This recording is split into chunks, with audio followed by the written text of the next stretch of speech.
All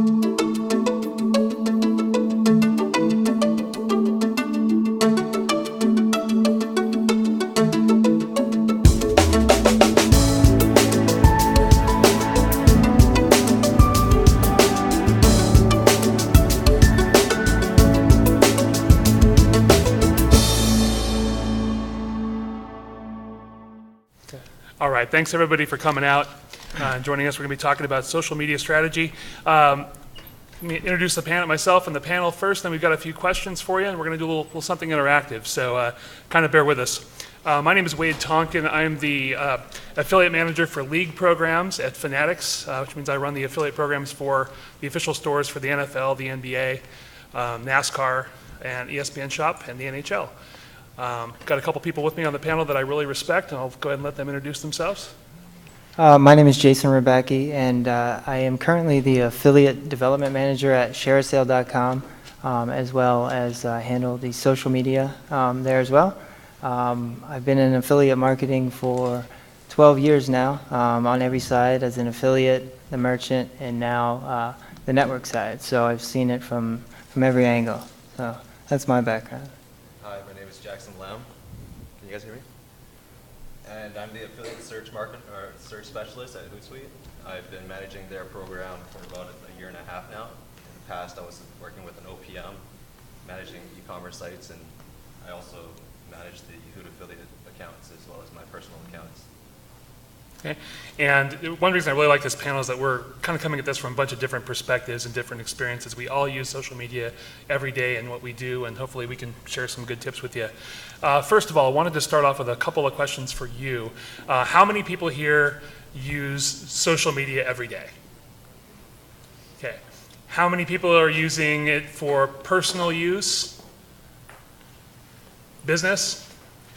Okay. How many people use the same account for business and personal use?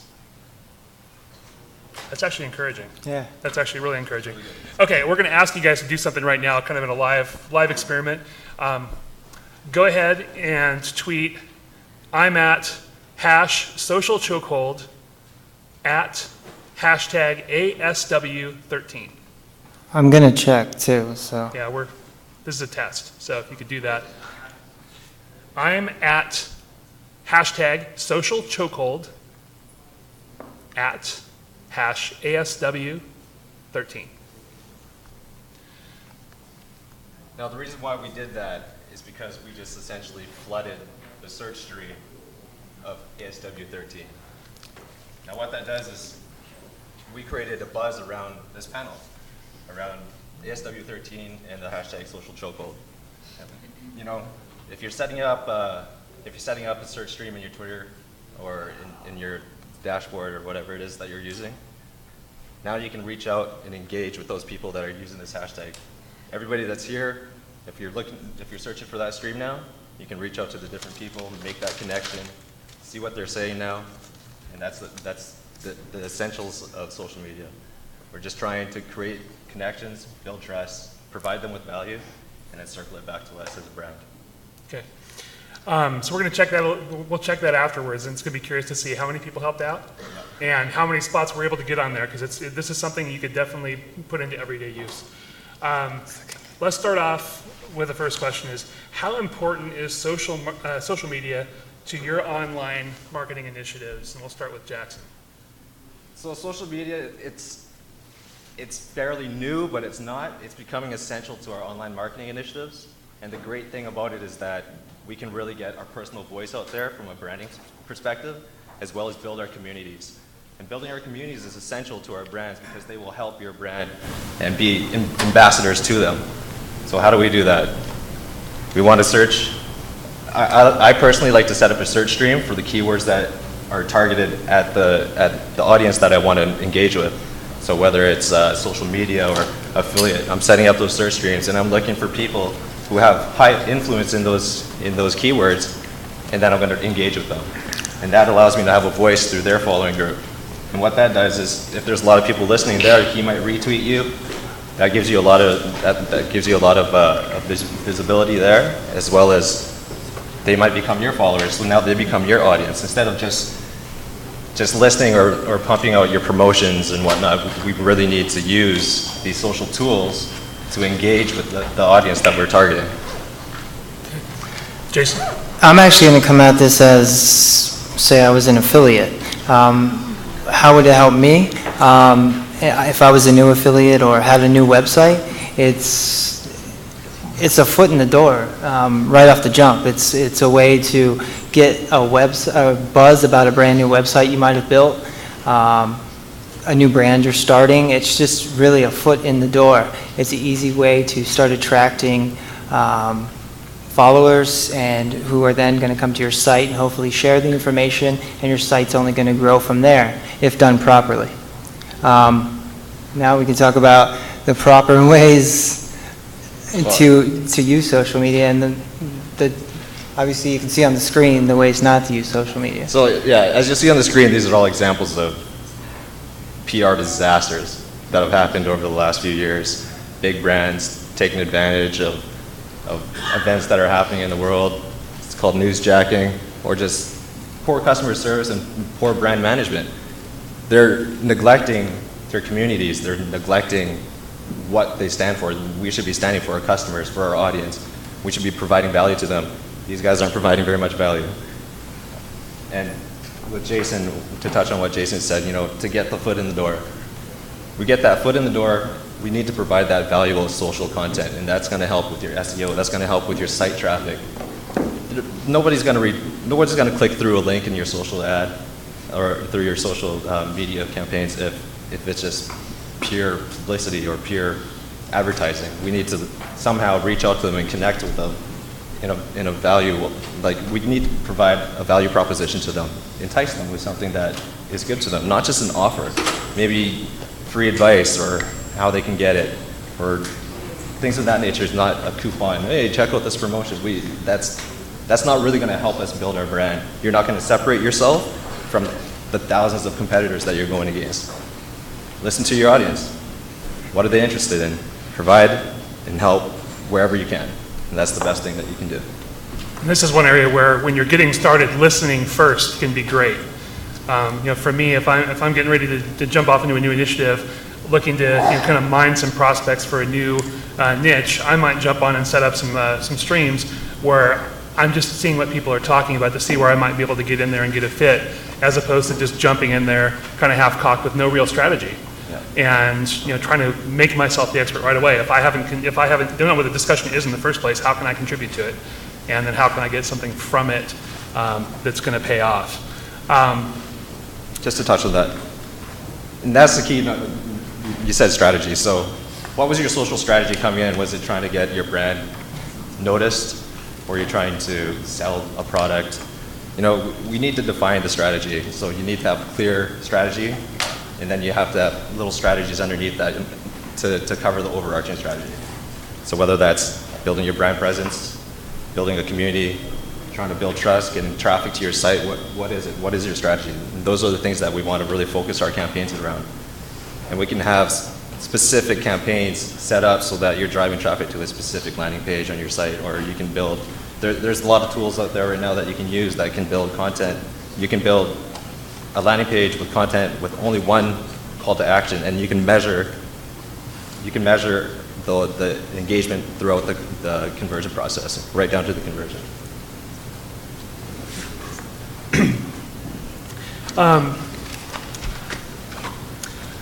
Let's talk about, Jason, let's talk about some good ways. And you had mentioned being able to get your foot in the door on new campaigns. Let's talk about some ways specifically that you can jumpstart, let's say, an affiliate initiative or something like that, where maybe you're coming in, you're new, you might not have any SEO traffic. How can you use social media to really get your foot in the door? Well, first, I'm going to admit I am an SEO nerd. How can you? It's such an easy way to get new traffic. Engaging, creating hashtags. The purpose for that is to create a buzz around a certain idea, product, a brand, etc. And we're not just talking Twitter here too. We're talking Facebook, Pinterest, YouTube. What you want to do, it's not about just I tend to unfollow people, and I'm sorry, that tend to spam a Twitter stream or a Facebook with just links, trying to oversell me with product, or a link every single post. There's an 80-20 rule, would you say, Jackson? Yeah. That I would say using, even on your brand. You want to be personal when you're talking, using your social media. So you want to put a little bit of personal touch to that. That will definitely bring people in, make them more comfortable with yourself and your brand. If you're mixing your personal with your brand account, those are just, a few ways if you want to. Unless, okay, go ahead and break that off. I got a question to follow up with. So your personal account versus your main company account. If you're a consultant, yeah, you can have it being both.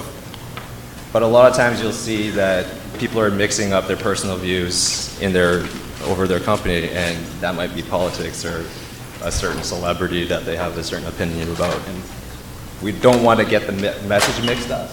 So keep your personal stuff as separate, but you can include a little bit into your branding, but more on like a positional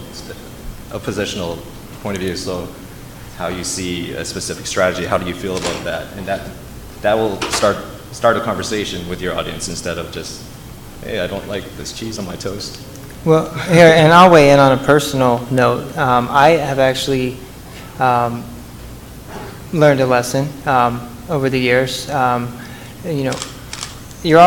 always going to be somebody offended by something that you say. So, I have learned that, I work for ShareSale, and even that my Twitter account is my personal name, I still represent ShareSale on my stream regardless. So I still am, careful of my messaging because I still represent that brand. So, on a personal note and lesson, it's just something you just want to be wary of. If you are working for a brand, is to learn to separate that personal from the brand you're working for.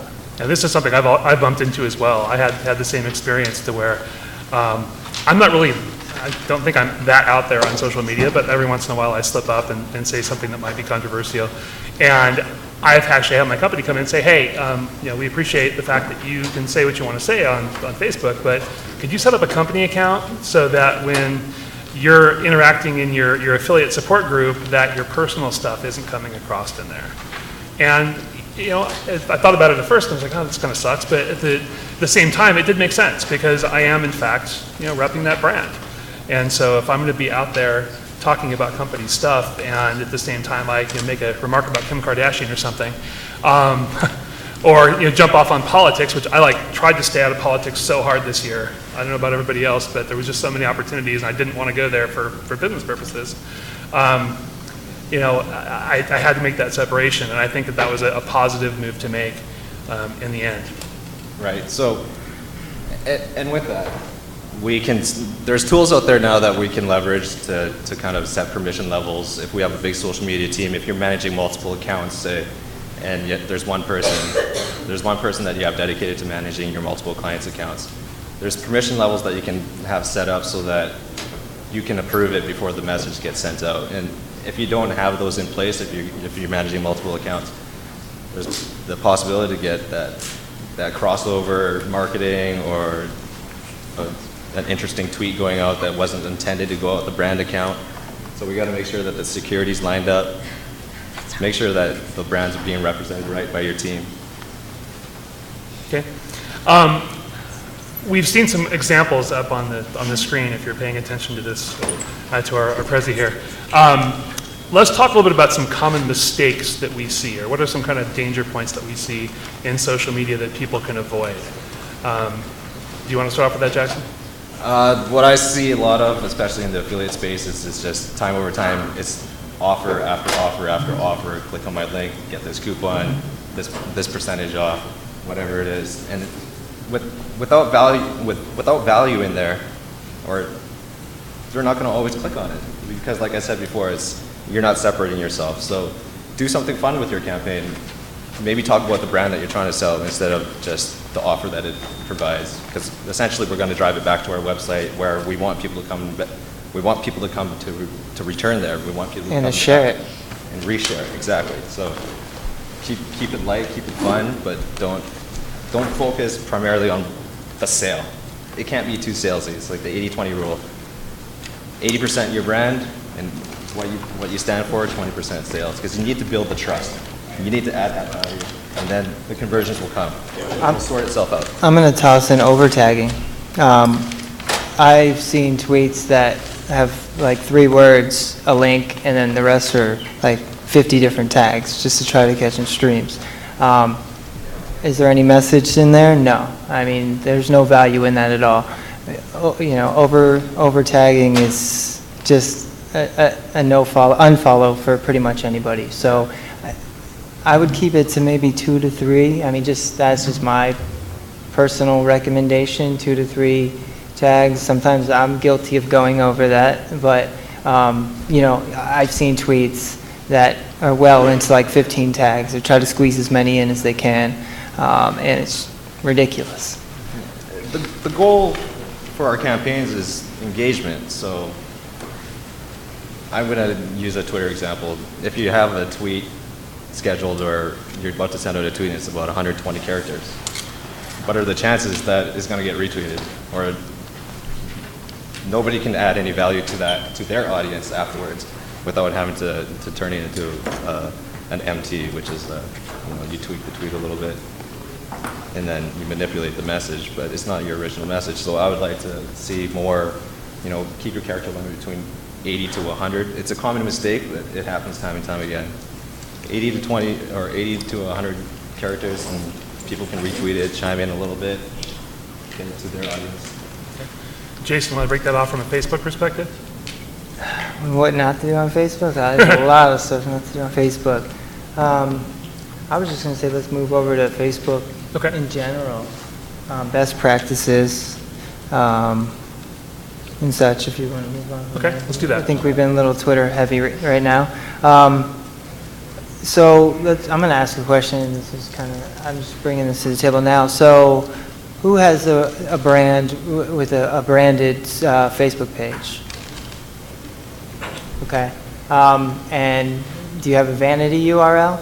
You know what I mean? Iteration of vanity? Not too many. Okay. Yeah, surprising. Okay. So for those unfamiliar with the vanity URL, it's basically facebook.com/your brand name. If you own the trademark and somebody already has that brand, you can write Facebook and take rights to that. It's only a couple-day process. They're really fast at turning that around. So it's definitely something that's really easy to do and worth doing. So all you have to do is go to their help section, file a simple form, and you can have your branded page. What that branded page does is just makes people easier to find you socially on Facebook. So it'd be facebook.com/yourbrand rather than a bunch of numbers when you're trying to send someone to your Facebook page. That's just a good practice. Another good practice that I like to see in Facebook is if I'm looking at a brand's page or even at my stream, and I hope you follow along with me here, but if you're reading the stream and you see somebody write a post, they write some good content in there and then they leave the link in the post and it shows an image below. A lot of people don't know is you can actually remove that link to clean up that post to make it look a lot cleaner. And that's one thing I would highly recommend. It just looks a lot cleaner. You can provide a lot more quality content. You don't use hashtags in Facebook because they don't do anything as of yet. So you definitely want to relay your message differently in Facebook. It's more of a cleaner kind of like a snippet of what you're presenting, whether it's a blog post or an article, etc. And I've got a few things from my perspective. The company that I work for, we're very brand conscious and trademark conscious because we've got a lot of official licenses that are involved. And so we see a lot of affiliates that come into social media and they want to set up a fan site for a team, for instance. So they'll go out and grab that team's official logo, and they'll name their property after the team using their official team name. That's trademark violation. And it's going to be something that, if you're in a space that's particularly brand conscious, that's going to get you in some trouble, not only with the merchants that have to uphold those licenses and protect those, but it can also get you some nasty grams from some pretty big egoed pro sports team owners and league owners that have lots of lawyers. So really give some thought to how you're going to present things. I mean, it's one thing to build your own community, being a fan community. So you could say, Chicago Bears fan site, or #1 Chicago Bears fan site, but you don't want to have facebook.com/Chicago Bears, if that was available through some stretch of the imagination. But it's going to get you in trouble, and I've seen it happen before. I see a lot of that. I see a lot of affiliates that are impersonating the brand of the merchants that they're working with. And so they're using our logo, they're using our name in the name of their page or on a Twitter account, and going out there essentially working to play on confusion. And confusion's not a defensible tactic for promoting something. Confusing the user is it's bad mojo. It's going to get you in trouble sooner or later. It's just a matter of when. So if you're playing on confusion, if you're designing things to look like somebody else's, copying isn't anything that anybody should be proud of, and it's not going to get you to where you want to go. That's a biggie for me. Something else that we mentioned earlier, I'm talking about the actual content that's on your social media pages. I have some affiliates who are social media affiliates who work with Facebook that are fantastically successful. These guys do great money, and the way that they're able to do it is by not being so overbearing with their promotions. 80-20, 90-10. I mean, to me, the guys that do really well are the guys who actually get in there and start a conversation. Maybe they, initially, they do their best to try to load up a good active group of users. At the start of things, when they're building their community, they have to throw some ideas out there to get the discussion started. And then at some point, they're able to back off and let the users generate the conversations. And that's when real engagement happens to me, is when the users are having discussions amongst themselves and they're firing things up and the thing takes on a life of its own. That's a community. Yeah, right. That is your community. And Facebook's a great place to manage your community and add value to your community. And that's when it's a success when you start seeing people having those conversations on your pages and sharing content of their own on your pages. Absolutely. And then there's the flip side of that, which is the guys that, I actually had this happen. This is kind of a great don't do this story for a couple of reasons. I had an affiliate who did a really good job building out Facebook fan communities. He decided that he wanted to cash in, so he built out an information product around how he did it. Biggest mistake he ever made. Because then all of a sudden there's like 50 plus people who have his technique. So they flood the market. They make a bunch of copycat sites. They run his cost up for acquiring followers. They run our cost up because we do social media ourselves for acquiring followers. And these guys didn't have the commitment that he did to doing it right. And so instantly we've got a bunch of these fan sites where it's just ad, and nothing else. And then those guys are coming back, getting upset at him because well, you sold us this and said it would work. Well, you didn't do it right.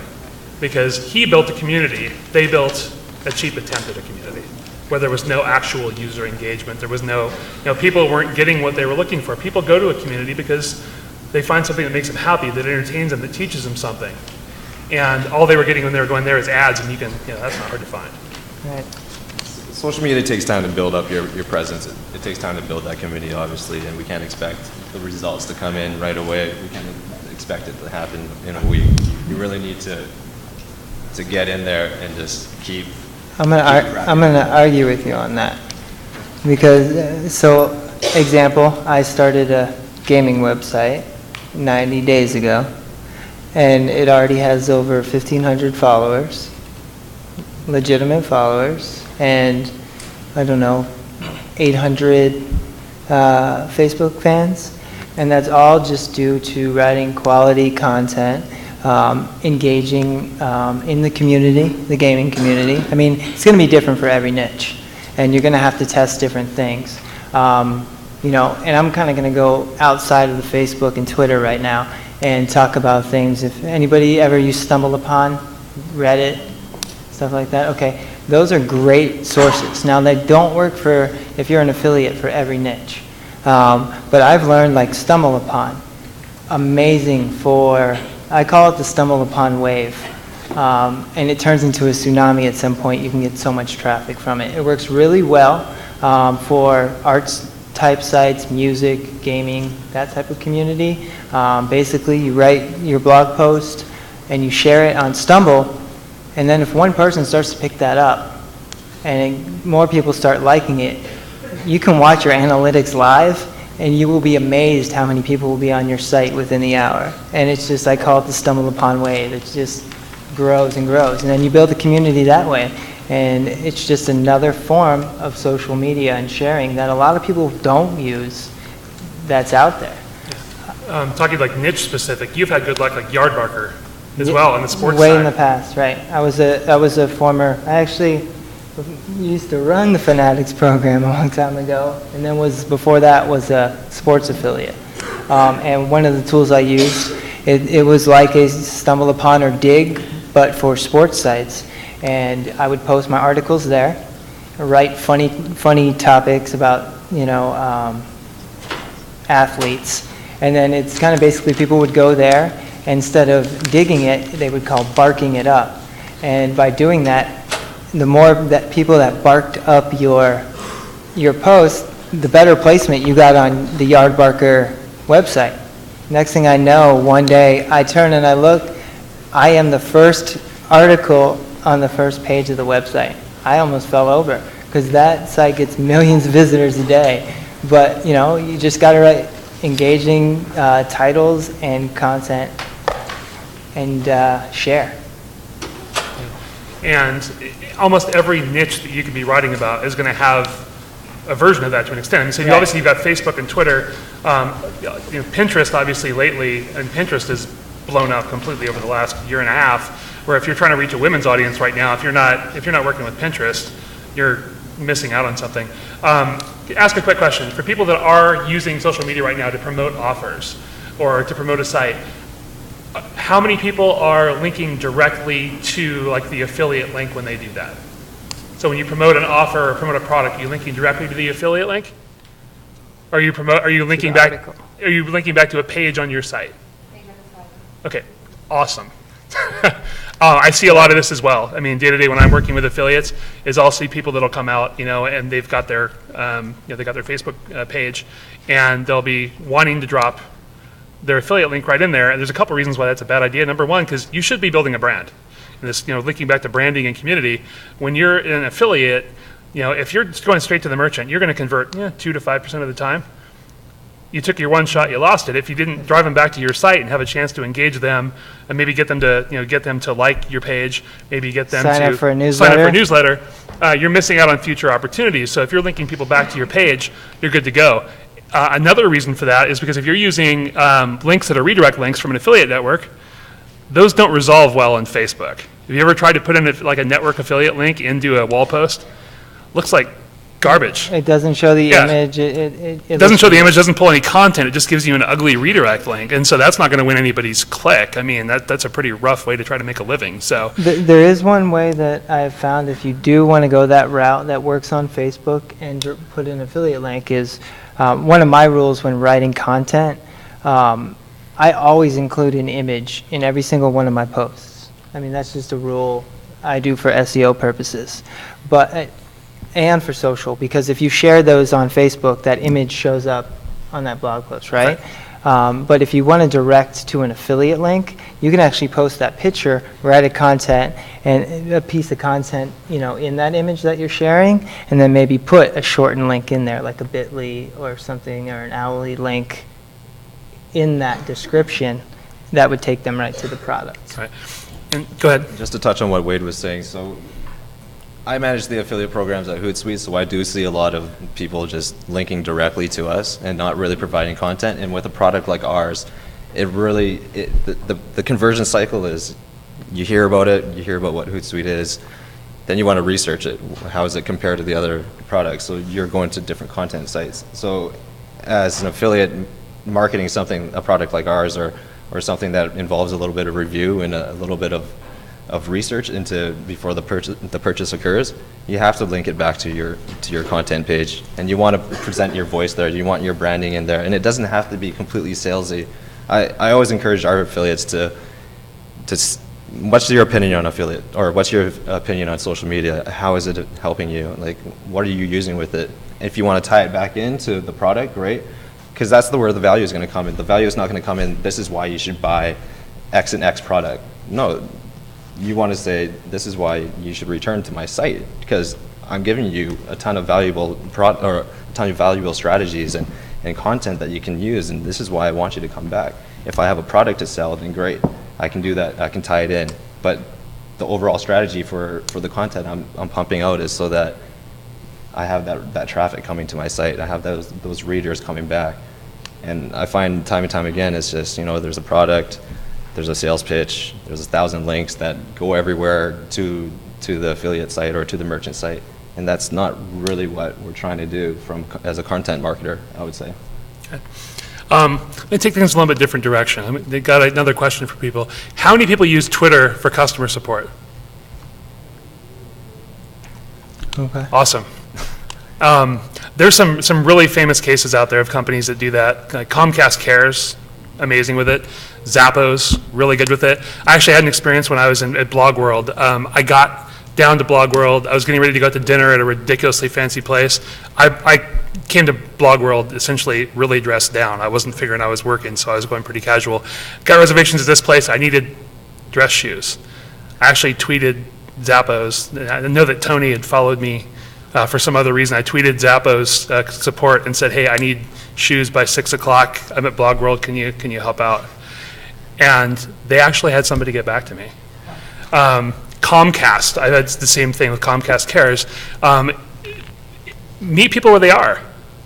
That's something that I think makes a lot of sense. And Jackson, you and I have been talking about having different Twitter handles for different purposes. Exactly. And so let's talk about that a little bit. How can people leverage that? So if you're a bigger brand, or you have a sales department, you have your support team, and then you have your main Twitter handle for your actual brand. So, the content going through those social networks should all be different. And, our team at Hootsuite, we utilize the Twitter, the Hootsuite _help a lot. And our support team kills it through there. And the return rate and the level of positive, the positive vibe that we get from our community, just because the response rate and everything, it's great. Nobody wants to sit on a line and listen to elevator music anymore. You set up that help desk Twitter handle, and you can get to those really quickly. Mm-hmm. And you can prioritize in the manner of these tweets coming in, which one's the most important and stuff like that. Can there be pitfalls to that? Can there be risks? Can I talk about this? Yeah. Okay. I've actually had quite a few negative experiences from very large brands.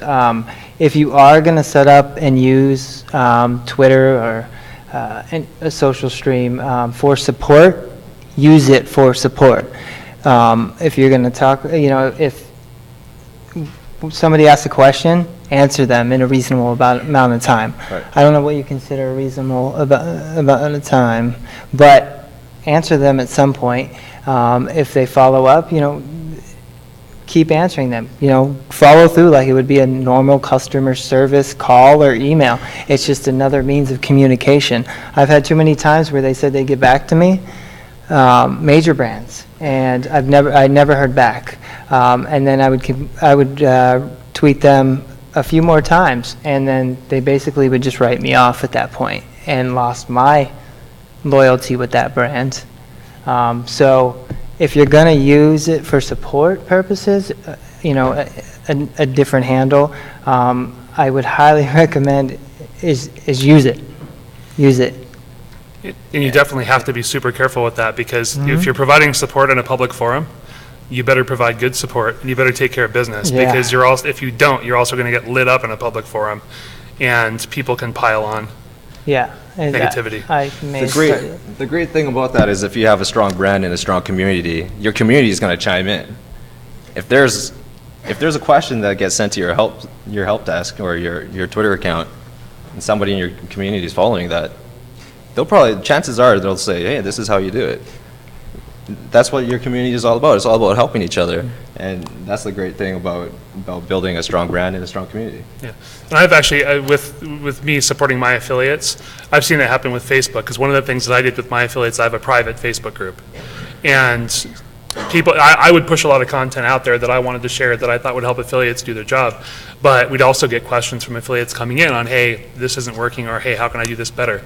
And I was really amazed that I saw other affiliates jumping in and saying, hey, try this, or here's how you work around that. And it's amazing when you can get that community working for you to the point where you've got some support there with your own people that are satisfied customers, that are that are evangelists that really want to jump in and help out. You definitely don't want to turn it over to them completely, but it's very cool when you can get your community to that point. Yeah, and with that, if they're chiming in, if your community is chiming in on your discussions and on those support questions, then make sure you're thanking them, like retweet them, thank you, or make sure that it's acknowledged and that there's shown gratitude to that. Sometimes bigger brands, they'll just kind of, our community, they'll be fine without us saying thank you, or they'll understand if we don't have the time to acknowledge it. But in all reality, we're looking for gratitude. We want to feel like they are thankful for what we're doing for them. I'm actually thanking somebody right now. By the way, we're flooding the Affiliate Summit stream, so thank you, everybody. So the past slide that you just saw there is newsjacking. How many of you guys are aware or know what newsjacking is? Yeah, the last year's had some classic examples of this failing catastrophically. So newsjacking, for those who don't know what it is, it's essentially taking a current event that is trending and kind of utilizing it, leveraging that so that we can drive traffic to a specific campaign that we're running. And now, a lot of these examples that you see are terrible. This is not how we newsjack. We do not want to newsjack. If you're going to implement newsjacking into your strategy, we want to make sure that we're taking events that aren't surrounded around natural disasters or celebrity deaths. I mean, an example for me is if I was to run a newsjacking campaign now, Britney Spears, she just went through a very unfortunate series of events, being dumped by her fiance and then being fired from X Factor. So what would I do there? Jackson watches a lot of TMZ, by the way. I'm a lawyer. So what I would do is, say you're a dating site, or say you're an insurance or a finance site. This is a perfect opportunity to link jack that, to newsjack that. Saying if there's a hashtag Britney, looks like Britney might be needing another social service, hashtag dating or hashtag Britney. And then the same thing with finance, it looks like she might need a financial manager, she just lost $15 million a year. Those are the type of events that we want to build around, like things that we can twist into a fun manner. Speak about our brand, not something that's going to hurt it, like Sandy. Yeah, you got to be careful. Yeah, you definitely got to be careful. And it's the same with auto scheduling. Auto scheduling is the same way. You can't auto schedule too much. I don't want to keep it so it's at times where you're actually going to engage with your audience. So if I'm going to auto schedule, I always check my Twitter streams as soon as I get in the office at 9, and then maybe before lunch. So if I'm going to set up auto schedules, I'm going to do it around those times so that if I'm getting replies, I have the time to tweet them back right away. I have time to reply right away. And you don't want to just keep churning it out, because nobody wants to see an account that has 100 tweets a day, because you know that they're just spamming out tweets. That's not what we're trying to do. We're not trying to spam people. We're trying to get them to like us, because when they like us, they buy from us. Yeah, I personally, I don't write any. Everything I write is on the fly. Yeah, and just so I'm there to engage, and it's what's coming out of this brain of mine, and it's usually what works. And with, like you said, when you're newsjacking, if there's big automation can really come back and bite you in the butt. And if there's days where there's big catastrophic events going on, you might want to take a real look at kind of stepping down your automated campaigns for the day. Definitely because want to I saw some things going on around Sandy Hook where there was a major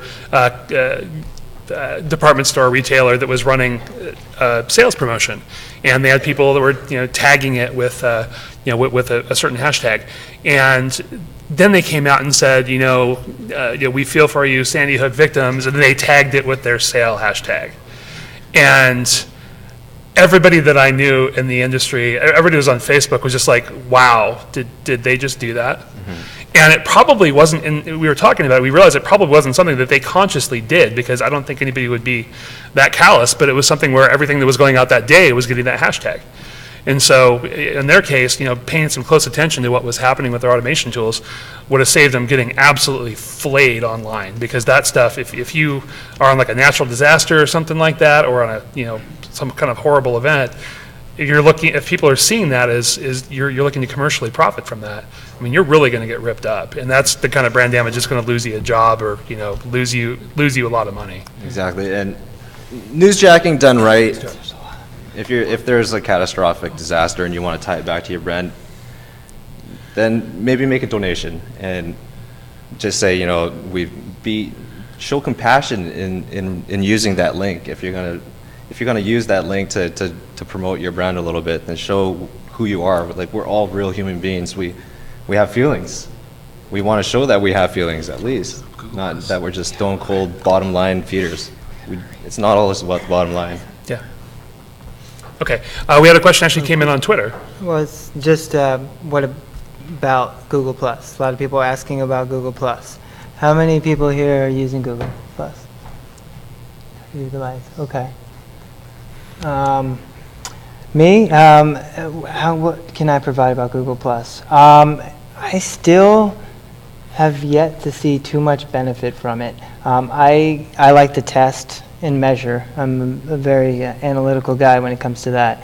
I have seen an increase of traffic when you use it properly. And when I say properly is if I go to a page and I hit my Google Plus to share a story that I liked on either my site or someone else's, you can actually use hashtags in Google Plus if you weren't aware. So you can put in topics like pound gaming, pound gamer, pound video games. And those are keywords that people will be able to find in Google by using Google Plus. And I have found if I add a little bit of content and then a few hashtags, just like in a tweet in a Google Plus, it helps me rank better search-wise, probably because it's tied back to Google. And I don't know if it's using them to index the keywords yet. It's still something I'm personally testing, but I have found success using it with hashtags personally. For myself, I don't even use Google Plus anymore. I was really pumped up when they sent out that private invite. I actually don't use the whole profile side of it. I just use it to kind of share stories and pieces of information. And I don't really use it as like a Facebook where you share personal stuff and stories. I use it more as like a news sharing source. Yeah, it all ties back to content, obviously. Okay. And that's what Google's going to be looking for with the Google Plus pages as well. Okay, getting close on time here. So what we want to do, give each one of you guys about 30 seconds to give one takeaway that you would like to see people leave this with that can help make them some money, or help not necessarily make money or build their community. Give me something in 30 seconds. Your brand is everything, and news travels at the speed of light nowadays, and if you're not using social to promote your brand and to build trust with that audience that you want, then you're using it wrong. If it's just focus on your brand, and the conversions will take care of itself, and that's what I tell people all the time. I'll build on that. If you're not using social, you might as well just pack up.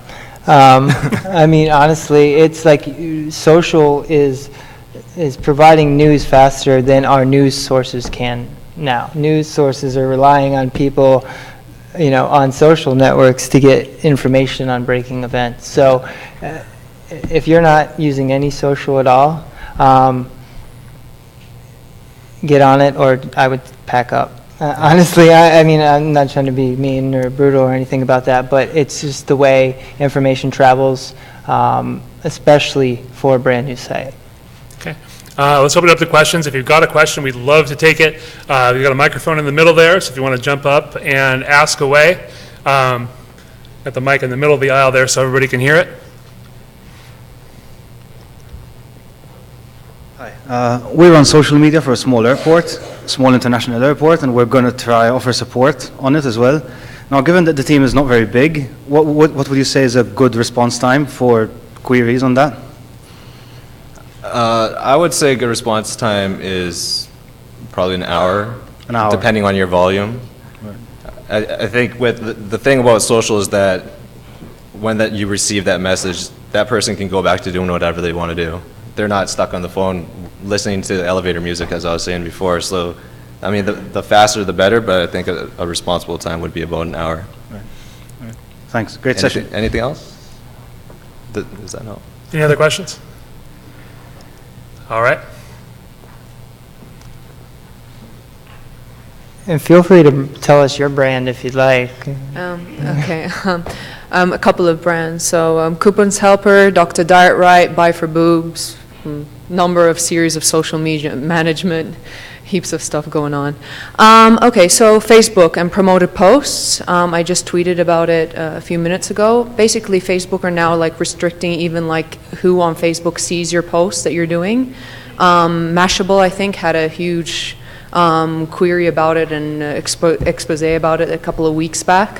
What are your thoughts about like how Facebook are going about like promotion on social media channels and having to pay for it? I mean, I'm finding it really annoying. So I just kind of like went on to like last week. I just grabbed everything, went on to Google Communities and started networking onto Google because it really frustrated me. But thoughts and feelings? I agree with you. I mean, I guess you just kind of have to leverage it, you know, in the best you can, and hopefully it doesn't get filtered. But it's still a great, reliable source, especially, you know, if you have a large community on there already. So I wouldn't give up on it. I mean, you definitely don't want to put all your eggs in one basket. Spread it around, Google, Twitter, you know, like I said, try new things, Stumble, Dig, Reddit, all those different sources, because those, for all the different niches that you spoke about, they could really take off. Yeah, and one thing that I would say as well is, you definitely want to diversify, because one thing I see is I see affiliates coming in that only have a website, or affiliates that only have a Twitter account or only have a Facebook account, and I think you've really got to have a complete package there. And especially the thing that frustrates me the most is when people are looking to work completely on free hosted platforms. Because, I mean, Facebook is amazing and powerful and it's got great reach, but the problem is you don't have control over the terms and conditions of the use of that network. And so at some point, Zuckerberg and the boys can decide that they want to monetize everything and they can cut out what you're doing. Yeah. And if you built your business model 100% on delivering ad content through Facebook, you're stuck. Yeah. And so you've got to use that to drive the discussion. You've got to use it to drive people back to your site. Maybe the promotion has to ratchet back, the promotional aspect of it has to ratchet back a little bit. But if you're building your whole strategy on being able to push your stuff out through social media, if that's the only way you're going to deliver, and you're not willing to pay for it, at some point, you're going to be stuck. And it's lame, but that's the breaks. I mean, we're all working on it on something. We all invested our lives in something we have access to for free. Thank you, guys. Thank you. Yeah. Hi, I'm an affiliate. I'm a newer affiliate. My website goes live in March, but I've already started rolling out my social media campaign. I've got a really good following on Twitter, doing such things you mentioned. Really got a good following on Facebook. Pinterest, I'm not sure if that's going to relate to my niche or not. Right. Google Plus, getting there. I'm just a one-girl show right now, but I'm getting there. What else could I be doing to roll out the red carpet to? I would say outside of social, or in addition? Either or. I read recently, I've been reading a lot, and one of the things I read was don't wait till your site goes live, and get a drum roll going about. I think you're doing a great job. If it sounds like, you know, having all that social build-up already before the site's even launched, that's excellent. Applause. And I have on my page, I have like so I direct people to my page, Sure. and it's announced, we're not going live yet, but if you want to know when we do, this is what we are, blah, blah, blah, blah. Are you gathering email addresses when people get to the site, or are you Correct. Getting, okay, See, you sound... So people are already signing up, and they're not my friends. So, no, it's organically. That's awesome. So, any advice? I would just say, like I said, SEO, yeah, I mean, I can go on forever, but so SEO, I mean, just, start writing that content. It's Yep, about yep. social, I am writing. social strategy Okay. and quality content. Yep. It's really what's going to help your website float on top of social. Sure. I think the question was related to the social presence. Mm-hmm. I think I may be doing that. I think you're already doing everything perfectly, it sounds like. I mean, Keep up the conversation. Yeah, just keep it going. Okay, Keep yeah. engaging with the influencers in your Yep. niche. Like set up the search streams and the keywords that you're interested in and that you think will be driving traffic to your brand later down the road when your site goes live. Okay. May- And then focus on that audience and just keep on hammering as much influence as you can there. And another quick idea is build more excitement as the launch gets closer. Maybe even do a giveaway Okay. with a merchant you might be working with. They're always looking to, maybe have something that you can give away to your readers, et cetera. Do I give away, or can I ask my merchant? You can go. Sometimes you can go to your merchant. Really? Right? Like Wade's a merchant. you can ask your merchant. You're always going to be in a better position to do that if you've got some idea of what your audience is and what you're Yeah. going to bring me. Because Yeah.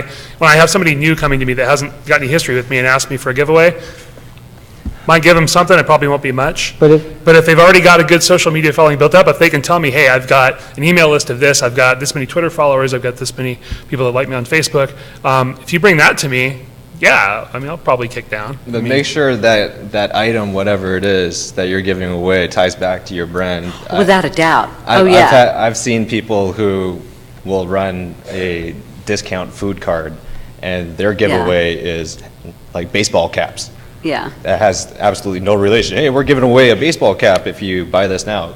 There's no tie back to this brand. And he asked me, is that bad for my brand? I'm like, yeah, it's terrible for your brand. That doesn't speak to your brand. That says nothing to it. So be sure who you're aligning yourself with, or be aware of who you're aligning yourself with and how it ties back to your brand. Okay, thank you so much. Thank you.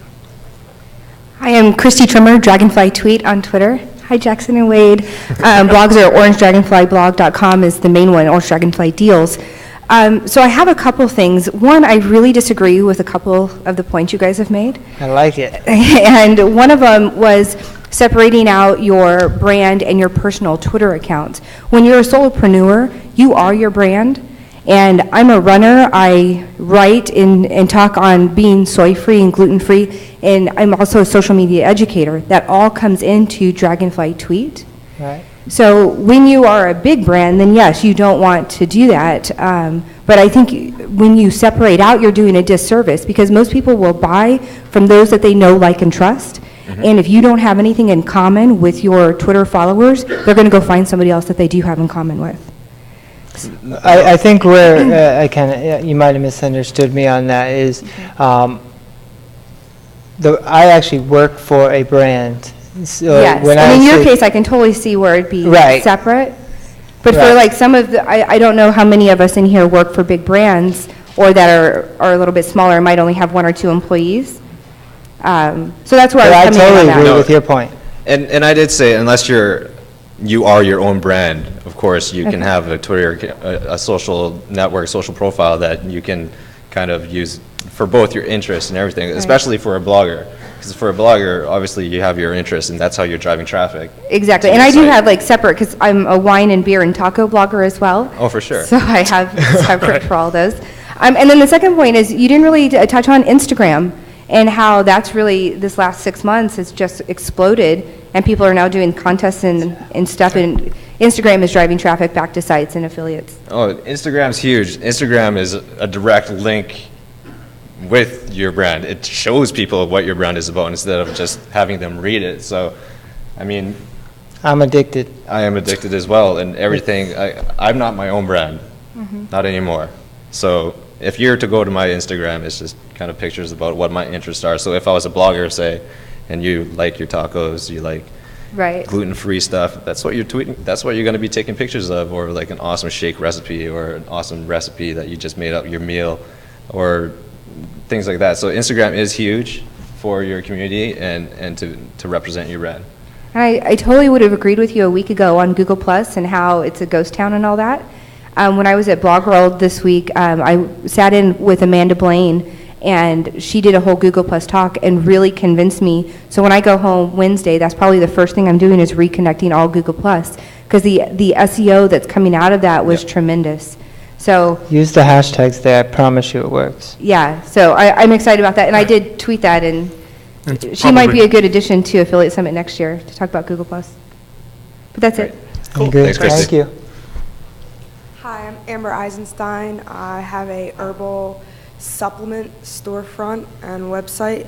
My question is, does it affect a company in a negative way or any negative way when a company buys I'll answer Facebook this. likes or Twitter followers? Does it affect them negatively? What are your I'll take thoughts? this. It's a tough question. It's great if you want to throw a bunch of, likes and users on your account. It could create a buzz, but it also could hurt you in the long run because they're going to fade away. They're not going to last forever. Yeah. It may create a buzz, but all those accounts are pretty much fake.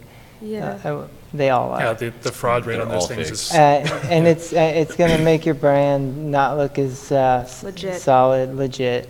So it's really about just, as we said, and we've probably said too many times, engaging. And content. I mean, Yeah. maybe just starting off with them until you build your brand, and then, people will you even see have to be that- careful there because it really, a lot of those people that you're buying, depending on how you're doing it, if you're buying some ads and bringing them back and having them, opt into some app or whatever. I saw this a lot with us. There were this CPA offer that was saying they were giving away a free jersey, and so everybody and their mom was signing up for my program using Facebook group or Facebook pages that were pushing this offer. And to me, I couldn't see how that was going to deliver value because you had these people that all they were trying to do was win this jersey, so they were signing up there to win this jersey, going into this group, and then there was nothing being done to actually encourage discussion or encourage community. And so these people were spending a bunch of money, getting a bunch of followers, and driving up costs for everybody else. But in the end, they were losing because they weren't sustaining anything. They weren't really building anything. And so I think you're better off taking, unless you're really going to hammer your discussion or your communication strategy, I think you're better off taking a slower and steadier approach than to go out and try to do it all at once. Yeah. I had another question.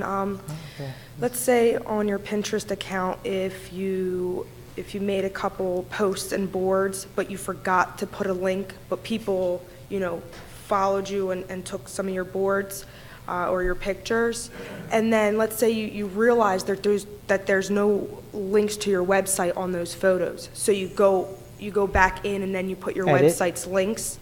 Does that show up on the people that took your boards? It's a good. It should. I don't. That's a good question. I'm not sure. Let me see. I could take a look while we answer this next question and Okay. and then answer it for you. Okay, and real quick with the Instagram, sorry, I have a personal Instagram account, and I did advertise something as if I were using the product, and I got a sale from it, so it is beneficial, Instagram. For me, it worked, so. Nice. Awesome. Hi, good afternoon. Tim Ash. I'm the CEO of Site Tuners. I'll be doing the closing keynote on Tuesday if any of you are still, ambulatory at that point. I have an observation I'd like your reaction to. I'm going to accuse you guys of greedy marketer syndrome. Now, what I heard is don't tweet promotions all the time. And Jackson, you said rule of 80-20, tweet promotions only 20% of the time, and then the rest is about your brand. I think we need to take another step back. To me, social media is about helping people.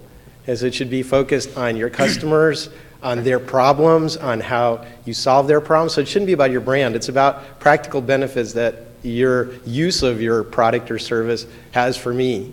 It should be examples of people that have used it successfully or had problems with it, that, and that sort of thing. So it shouldn't be about the promotion at all, and it shouldn't really even be much about your brand, just about helping people. Nice. No, definitely. And what I meant by about your brand is what you stand for. So if you're about helping people, you're providing the value there, definitely. I'm not saying this is what our brand is about, or this is our brand, this is our product. I'm not selling you on it, and this is what we do. I'm more of, this is who we are. We're here to help you. Like, as a consultant, you want to be providing that value, and that is your brand. You want to provide strategy. You want to provide, content that can help people, not just company XYZ. To answer the Pinterest question, if you do update the link, it does go back and update if someone's repinned it.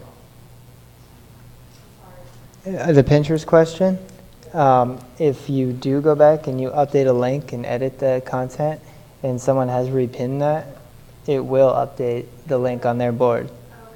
Yep.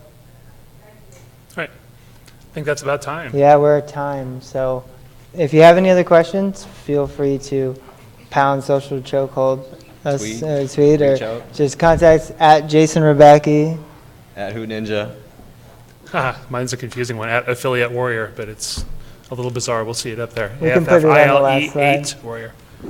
We'll leave it up there, so if you have any questions. All right, thanks you, for coming out. everybody. Thank you.